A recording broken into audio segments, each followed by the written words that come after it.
Dan Park er street artist og provokatør, som vil bryde alle tabuer for at gå i kødet på magten, siger han, og i dag bliver han så udstillet på Christiansborg. Med hjælp fra Danmarks tredje største parti er Dan Park pludselig selv blevet kapret af magt og politiske interesser. Han er gæst i aften.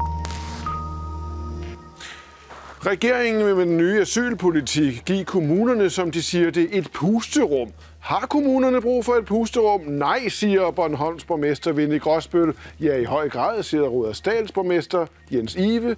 De to er også med. God aften og velkommen til Deadline.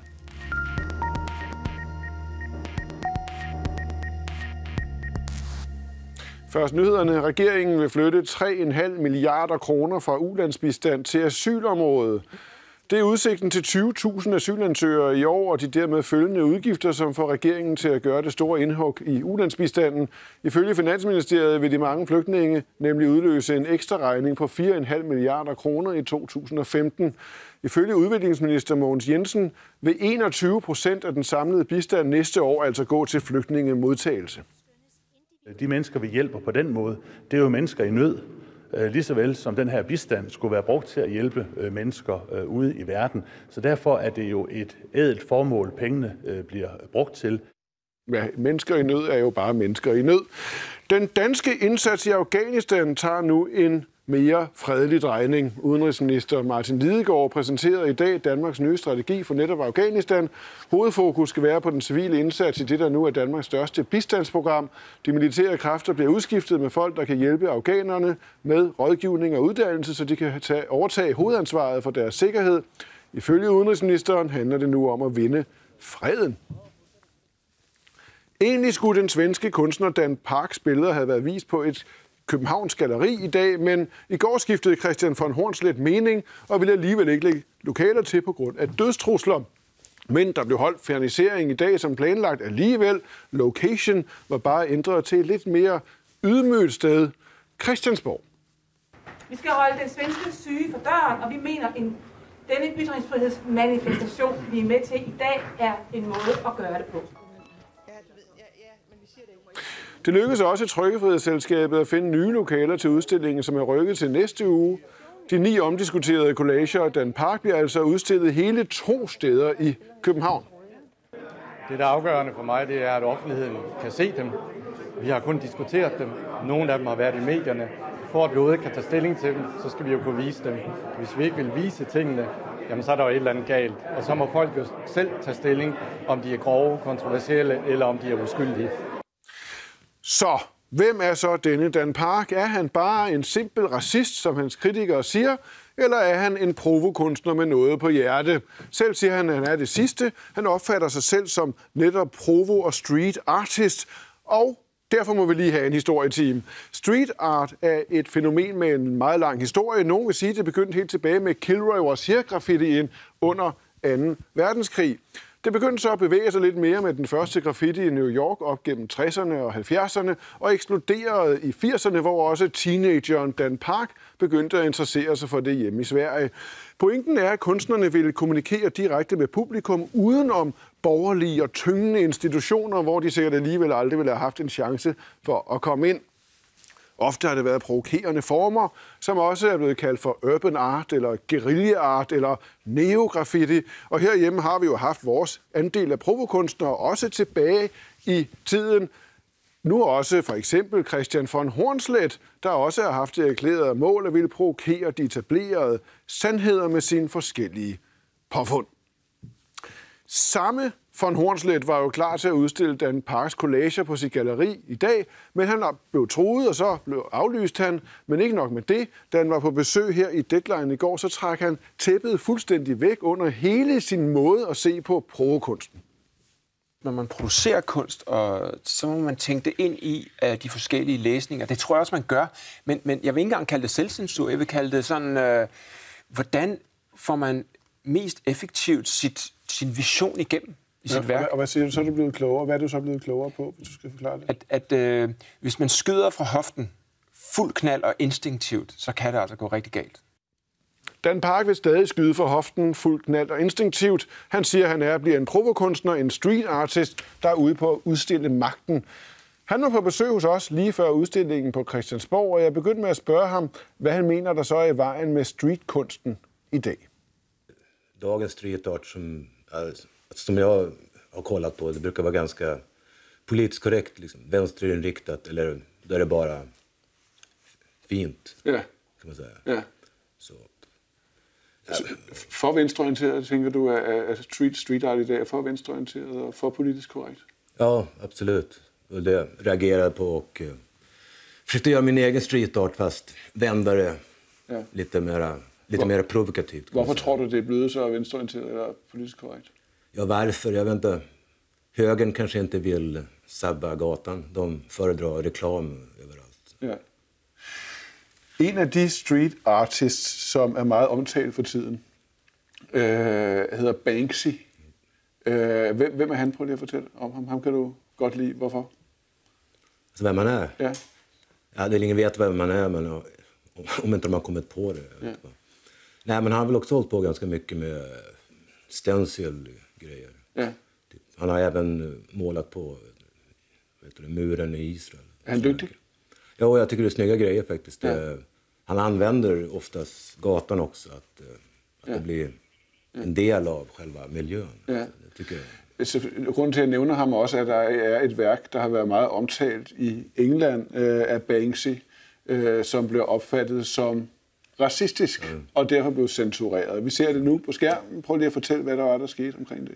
Ja, jo, jag skrattade när jag läste om det där. Liksom. Det visar ju att folk förstår inte ironi, för det var ju en antirasistisk grej. Det hade vissa tagit som att det var rasism. Ja, det visar ju att vissa har ingen ironi. Liksom. Det är samma sak med mina grejer. De ser det de vill se. Vissa saker får man inte kritisera. Om man gör någonting om invandringspolitiken, att den är negativ, så då blir man kallad rasist och Men nazist. hvorfor er tabuer vigtigt at bryde? Varför? Ja, men fan. Annars blir ju allting enkelriktat och tråkigt helt enkelt. Ja. Jag menar, alla tänker likadant. Prøv at nævne nogle tabuer, som du mener er vigtige at bryde. Nej, men det blir just det där med att jag menar, även svarta människor ska ju kunna förekomma i satir och liksom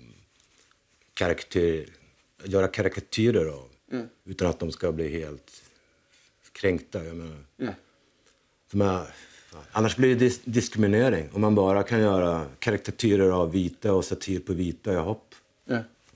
Men hvorfor er det vigtigt? Du siger, at dem, der har behov for at bevare tabuerne, det er i virkeligheden magten. Og når man bryder et tabu, så konfronterar man makten. Hvordan det? Jo, det gör man. För menar, hela svenska samhället och svenska media står ju bakom antirasismen och Afrosvenskarnas riksförbund och alla romerna. Liksom. Det är de som har makten egentligen. Liksom. För menar, det är inte jag som har någon jäkla makt. Men er det dem, der har magten? Hvis man nu ser på det her billede, som jo bliver udstillet i dag i Folketinget, som har været meget ballade om, det forestiller jo 3 konkrete mennesker, og det er her bag. Altså, hvad er det for et tabu, du bryder her? Hvad er det for en magt, du konfronterer her? Ja, det är ju alltså svensk media och vissa grupperingar. För det är Kroksbäckshändelsen när han i mitten blev attackerad. Ja. Då gick media ut och sa ja, det är vita rasister som har gjort det, för de visste vem det var. Sen kom det fram att det var kurder som hade attackerat honom. Ja, då blev det typ nästan locket på. Då var det inte alls lika populärt att demonstrera. Men hvad er det for en magt, det konfronterer? Fordi det vi ser her, det er jo 3 konkrete sorte mennesker, der hænger og dingler i en galge. Jeg spurgte den ene af dem, Mamadou Diallo, i går aftes, hvordan han opfatter det. Prøv lige at høre, hvad han siger. For me as a black man, putting a historical context on this picture, it is extremely racist based on the fact that black people have been lynched throughout history because they're black. Jo, men han är enkelspårig, jag menar. Men det är ju hans ansigt, der hænger der. Det är ju inte så märkligt, han är enkelspårig. Du har hängt ham op i en galge. Jo, men hans ansikte har funnits på Vänsterpartiets valplakat också. Hans ansikte finns i Expressen. Blir han kränkt då? Jag menar, han är ju en offentlig person, så. Men hvad er det for et tabu, du bryder her? Altså, hvad er det ironiske eller humoristiske i at vise mennesker, der bliver hængt, myrdet, altså? Ja, det är väl roligt. Eller? Hvorfor? Nej, men det är just det ironiska liksom, att visa att De påstår nästan att lynchningar förekommer överallt i Malmö. Det hänger svarta i träd, men det gör ju inte det. Alltså rasismen är inte så stor som de påstår. Nej, det han siger, det er, at du rekonstruerer den historiske racisme ved ikke at tage afstand fra den, men simpelthen bare at vise, se her har vi nogle sjove sorte fyre, der hænger og dingler i en galge. Och då, vad är bättre, ska man liksom sudda ut historien då, eller? Jag vet inte. De vill ju censurera i Tintin och Pippi Långstrump och allt sånt. Men forstår du, at han opfatter det anderledes end dig? Men forstår. Kan du godt forstå, at han selvfølgelig må opfatte det anderledes end dig? Han kan ikke se den der kontekst med den svenske racisme-debat. Han ser bare sit eget ansigt. Jo, jag förstår, men det är hans agenda. Alltså, Afrosvenska riksförbund, de får ju liksom bidrag från staten, så de måste ju hitta rasism. I glassar, i bakverk, i allt. Jag menar, om det nu fanns verkligen mycket rasism, riktig rasism, skulle du kämpa mot det istället för mot bilder. Men han repræsenterer jo ikke magten. Altså sorte svenskere, sorte immigranter, indvandrere i Europa eller i Sverige, de er socialt og politisk set nederst i samfundet. Så hvad er det for en magt, du konfronterer her? Ja, men det är klart de har makt. Alltså Hells Jallow, de stöds ju av alla politiker i Sverige. All media i Sverige, de stöds ju av det. Jag menar, du menar de där svaga invandrarna i samhället? Ja, men de skiter i mina bilder. De ser dem inte ens, de struntar i det. De har väl värre saker att tänka på än liksom några bilder. Hvor ved du det fra? Hvorfor tror du ikke, de bliver provokeret eller føler sig nedværdigt af at se sorte mennesker i galger? Nej, varför skulle de bli det? Alltså, de ser ju inte ens bilderna. Så jag menar, de har någon större problem. Så bruger du ordet, og vi taler jo altså stadigvæk om det her med at være provokerende. Det forstår jeg fuldstændig, og jeg forstår også, at du reagerer nærmest sådan æstetisk på ting, du oplever i samfundet. Men du bruger ordet nigger virkelig ofte. Det er jo altså objektivt set meget, meget nedværdigende at sige nigger om en sort menneske. Hvorfor gør du det så? Ja, det är inte jag som gör det. Jag gör affischer om det. Jag gör affischer om det ordet. Ja. Så jag går inte omkring och säger neger. Nej, men det står, du bruger jo ordet i meget af det, du laver. Ja, visst, självklart det på affischerna. Men det är ju en kommentar på hela den här grejen. Att men så står varför ska vissa ord bli förbjudna plötsligt? Men fordi en stor del af de her pluralistiske, moderne samfund, vi lever i, det består af indvandrere, der ser ordet nigger og siger, hvad helvede taler du om? Det er nedværdigende racistisk overhovedet at bruge det ord. Ja, men vad är nästa steg? Vad är nästa ord? Jag menar, nu är zigenare visst också nedsättande och förbjudet att säga i Sverige. Vad är nästa ord? Lapp? Ja. Kines? Ja. Alltså hur långt ska man gå? Alltså, du är på väg till ett sluttande plan om man ska börja förbjuda ord. Altså, en af de mest omtalte happenings, som du har lavet, det var jo, at du købte nogle dåser. Var det i Lidl, du købte nogle dåser, og så skrev du Cyklon B på dem. Cyklon B, det er jo den gas, som nazisterne brugte til at dræbe jøderne. Vi har et lille klip, hvor du forklarer det. Burken köpt på Lidl. Det är grönsaker i den. Sen är det bara att ta bort etiketten och skriva ut Cyklon B-grejer och limma på. Så tog du de her dåser og satte dem op tæt på den jødiske menighed i Malmö. Hvorfor gjorde du det? Även i Stockholm. I Stockholm. Hvorfor det? Varför det? Ja, säger liksom att förintelsen ska aldrig glömmas. Så, ja. Det var en antirasistisk handling liksom. Hvordan kan det være? Altså, du skal lige forklare det budskab. Altså forintelsen, altså udslettelsen af jøderne i Europa, I skal glemmes. Så tager du det våben, nazisterne brugte på at udslette dem i gaskammer og sætter op ved siden af en synagoge. Ja, då blir det ju debatt om förintelsen. Var det dit motiv? Var det ikke efterrationaliserer du ikke nu i virkeligheden? Nej, jag tänkte lite grann på det också, så visst. Ja. Så det var en antirasistisk happening? Ja, kan man säga. Det var i virkeligheden det modsatte af det, de påstod. Det var til minde om jøderne? Ja, exakt. Och sen den där hakkorset i pärleplattor, men det är ju pärleplattor, det är ju liksom leksaker som... Ja. Jag menar, ingen riktig nationalsocialist hade använt pärleplattor. Men hvis man nu tilhører det jødiske mindretal, som har en historie, hvor man rent faktisk er blevet forsøgt udslettet i koncentrationslejre, så kan du så ikke godt forstå, så forstår man simpelthen ikke den subtile humor, eller hvad det er, så är det dybt nedvärdigande och provokerande. Ja, men även de ska ju kunna tåla, alltså, jag menar, även förintelsen har också blivit en religion. Man får inte liksom skämta om förintelsen. Det tycker jag också. Men är det vigtigt at kunne grine af alting? Er det vigtigt at kunne more sig over alting? Altså er der ingen tabuer, der er vigtige at respektere overhovedet? Nej, absolut inte. Man ska kunna skämta om allt, precis allt. Alltså. Hvorfor det? Ja, men annars blir ju folk rädda och inskränkta. Jag menar, man ska kunna skratta åt även det onda. Og hvor ser du tegn på det? Altså ser du tegn på, at vi er blevet indskrænket, fordi vi er blevet humorforladte? Ja, exakt. Då går man omkring liksom, ska jag våga skratta åt det här eller inte? Liksom, man ska kunna skämta om allt. Alltså. Men det är ändå bara skämt. Alltså, det är skillnad att gå omkring och slå folk. Det är liksom fysiskt. Så det er grundlæggende det fænomen, du reagerer på i samfundet. Det er, når vi fastholder det her tabu og insisterer på retten til ikke at grine af alting. Du har også sammenlignet holocaust med drabet på 6 millioner jøder med den svenske fødevareindustri. Prøv at forklare den pointe. Ja, inte bara den svenska, även den danska. Liksom. De mördar väl ännu fler grisar. Det är 65 miljoner djur i Sverige. Er det en joke, eller er det en politisk ytring, du kommer med det? Nej, men det är ju faktum. Alltså, det mördas betydligt fler djur per år än det gjorde liksom, i förintelsen. Det är en pågående förintelse hela tiden. Hvorfor siger du det? Hvorfor siger du det? Varför? Jo, vi ved da godt, der bliver slået flere grise ihjel end jøder i koncentrationslejrene. Hvad er pointen? Men poängen är att man ska inte mörda grisar heller, eller kor heller. Man ska inte utnyttja djur. Så men, de är lika mycket värda som människor. Så det mener du, altså, at dyr er lige så meget værd som mennesker? Ja, absolut. Det mener du alltså, de är värda att inte utnyttjas. Det är det. Jag menar, det är fabriksmässigt man utnyttjar dem. Det är värre än... Handler det også om at konfrontere magten, når du siger det? Ja, kan man ju säga, för vi äter ju kött liksom i... Du vil altså gerne konfrontere magten, Dan Parker. Du er også i dag jo i en udstilling i Folketinget. Det er Dansk Folkeparti, der har taget sig til dig. Det er det 3. største parti herhjemme. Trykkefrihedsselskabet, Dansk Folkeparti, det danske Folketing. Er provokunstneren og street-artisten Dan Park ikke blevet kapret af magten nu? Har det med så? Er det ikke rigtigt? Nej, vadå? Du bliver udstillet i Folketinget af det 3. største danske parti, som har en klar indvandrerkritisk dagsorden. Er du ikke pludselig blevet kapret af magthaverne?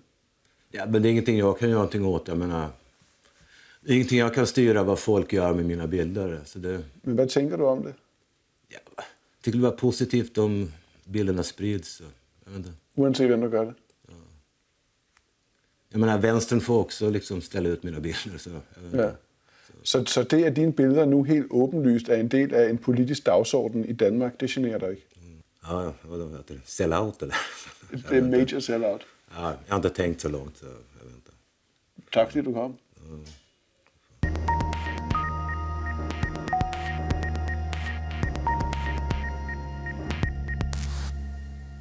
Ja, så til noget ganske andet. Regeringen påstår jo, at den har strammet asylpolitikken herhjemme, nærmere bestemt reglerne for familiesammenføringerne. Det har vakt en anelse opstandelse, ikke mindst fordi det er lidt uklart, hvor meget der er stramninger, og hvor meget der er et forsøg på at se sådan stramme ud. Under alle omstændigheder er mantraet hos alle politikere i regeringen, at det sker for at give kommunerne et pusterum. Det handler dels om at give kommunerne det her pusterum. Det er jo, som vist har været fremme, og som vi også startede den her udsendelse med, jo for en del af de flygtninge, der kommer hertil. Det er ikke for dem alle sammen. Det ord har de brugt alle sammen, dette pusterum, og har de brug for dette pusterum i kommunerne? Ja, siger for eksempel Langelands borgmester og borgmesteren i Sønderborg. Som jeg også har givet udtryk for overfor Udlændingsstyrelsen, så mener jeg, at vi har taget vores del af opgaven. Jeg mener ikke, at vi på nuværende tidspunkt kan tage flere, hvis det fortsat skal forløbe godt. Og det forløber godt i Sønderborg, og det er jeg glad for.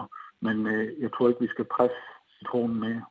Hvis vi skal give de flygtninge, der kommer til Langeland, en god oplevelse, så skal vi helst have befolkningen til at mene, det er en god idé også.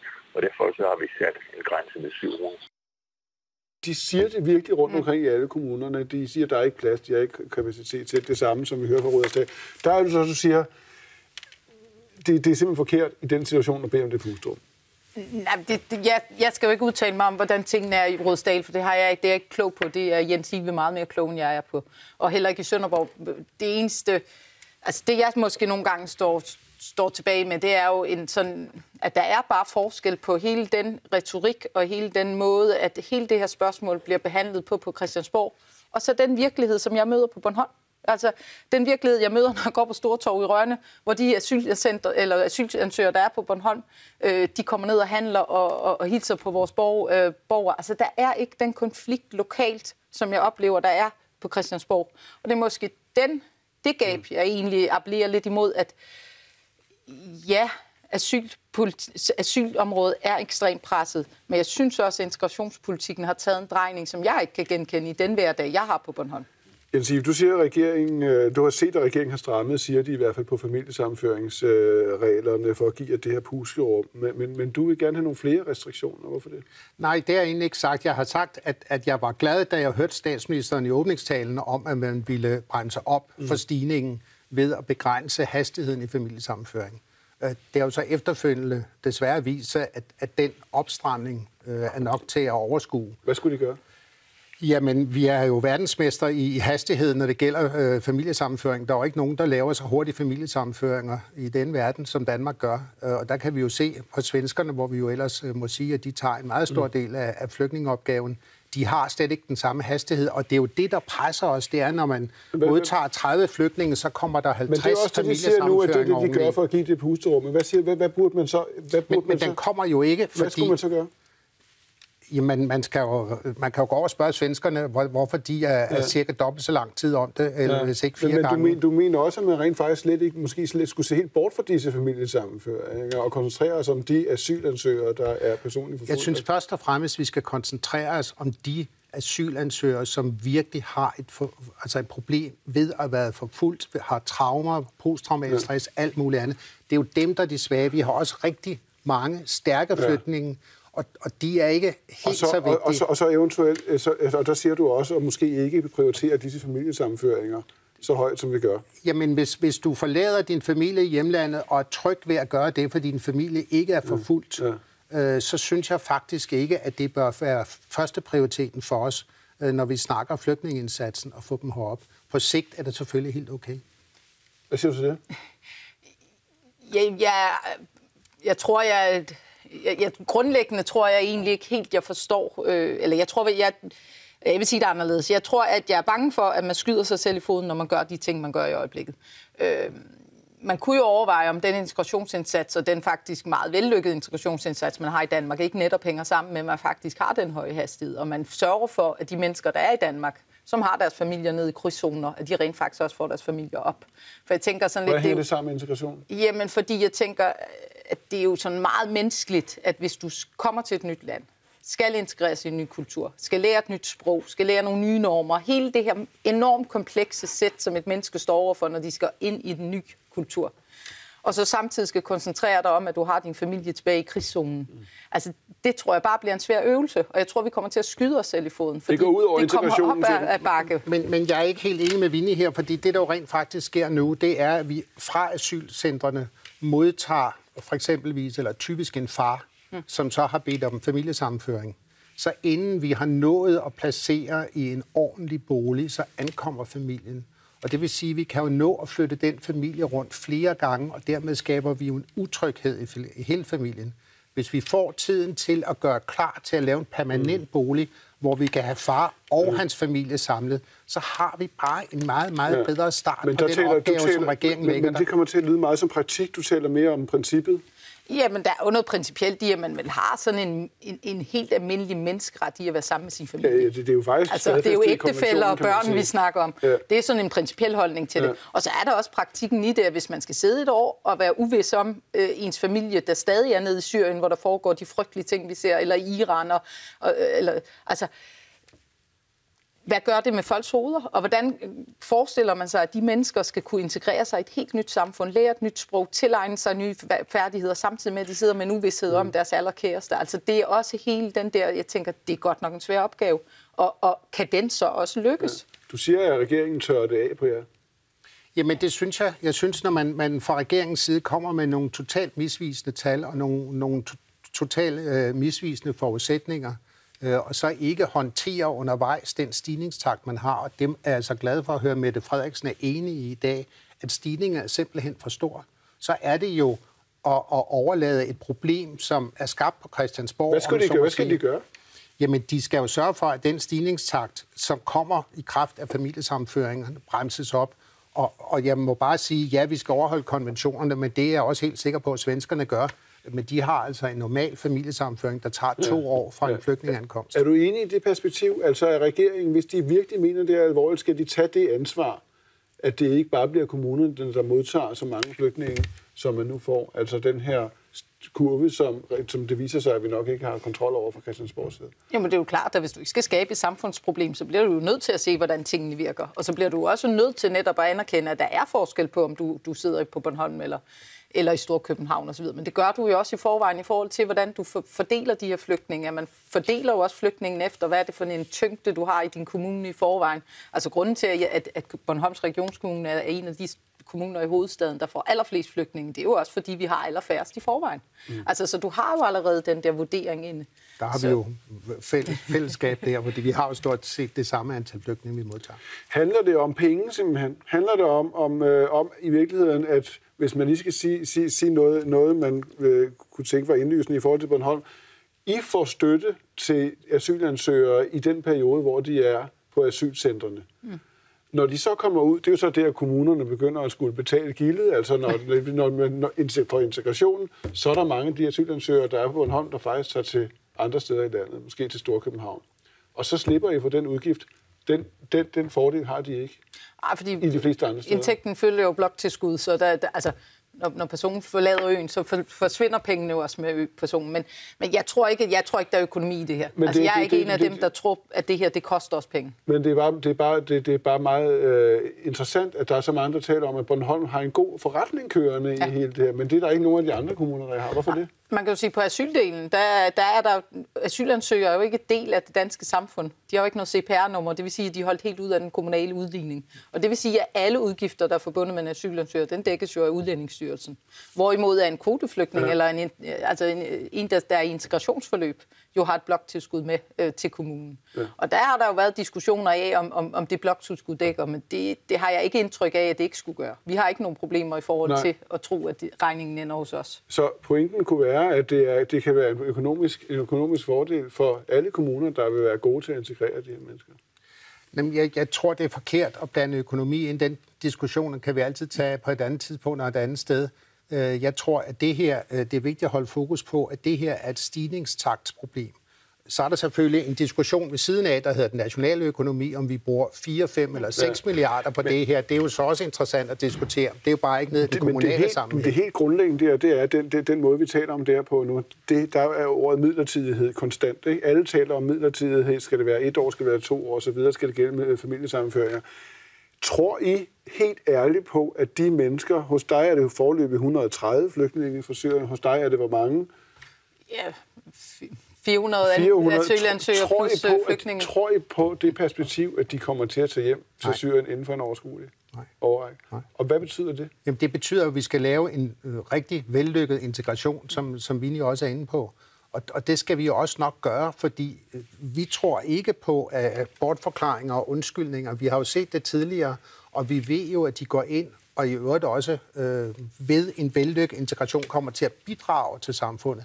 Men vi må bare sige, at det er ikke realistisk at begynde at tale om, at de her tager ud af landet igen om 1 år eller halvandet. Eller nogensinde. Men noget af det, vi for eksempel kan se på øen, det er jo, at det sidste hold asylansøgere, vi fik, det var tilbage i 90'erne under den jugoslaviske borgerkrig. De mennesker bor jo på Bornholm i dag, er en aktiv del af Bornholm, har deres børn, der bliver studenter på Bornholms Gymnasium. Savner du også, at man fra Christiansborg siger, at de her mennesker, de kommer nok til at blive her? Ja, jeg deler opfattelsen af, at vores asylcenter er også midlertidigt, men jeg tror også, at vi har et asylcenter om 1 år. Fordi når man kigger rundt om i verden, så har jeg svært ved at se, hvor konflikterne er ved at aftrappe. Så på den måde, så deler jeg nok opfattelsen af, at man skal nok tænke lidt mere langsigtet, fordi det her er ikke en midlertidig ophobning. Det er formentlig et lidt større problem. Tak fordi I kom, begge to. Tak.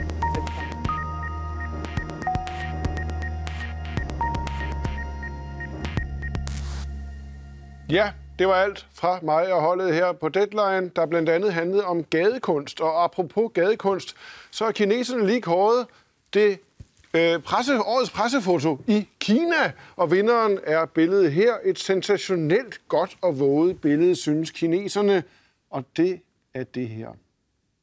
Det er jo præsident Xi Jinping, komplet med paraply og opsmørrede bukser, vi kan se på dette fremragende fotografi. Og apropos Kina og kunst, så er vores kulturminister Marianne Jelved netop lige nu i Beijing, og Jelved udtaler selv, at citat, på den ene eller anden måde kan jeg altså godt lide de der kinesere. Og det er da heldigt, for i morgen åbner hun en såkaldt kultursatsning, hvor kineserne blandt andet kan få en smagsprøve på dansk teater, kunst og arkitektur. I morgen er det Jakob Rosenkrantz, der laver kunst her i Deadline. Tak for nu.